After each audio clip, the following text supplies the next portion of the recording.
Dalam rangka akselerasi vaksinasi menjelang bulan suci Ramadan, Polda Gorontalo bersama pemerintah Provinsi Gorontalo menggelar kegiatan vaksinasi bertempat di halaman Mapolda Gorontalo. Dalam pelaksanaan vaksinasi di Mapolda Gorontalo, turut hadir Gubernur Gorontalo dan Kapolda Gorontalo serta unsur Forkopimda lainnya guna memantau jalannya pemberian dosis vaksin kepada masyarakat. Tampak dalam pelaksanaan vaksinasi, Kapolda Gorontalo Irjen Pol Dr. Ahmad Wiyagus SIKM SIMM, memantau dan memberikan motivasi serta semangat kepada anak-anak yang akan menerima dosis vaksin.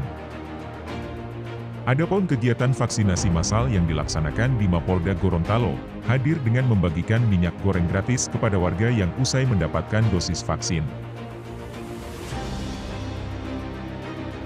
Assalamualaikum warahmatullahi wabarakatuh. Kami dari SDN 2 Telaga, Kecamatan Telaga, Kabupaten Gorontalo, mengucapkan terima kasih kepada Kapolda Gorontalo dan pemerintah Gorontalo atas vaksinasi yang dilaksanakan hari ini. Vaksin sehat, vaksin aman. Nama saya Katrina Kum, berasal dari Telaga Biru, Desa Dumati. Terima kasih atas vaksinasinya dan sembako.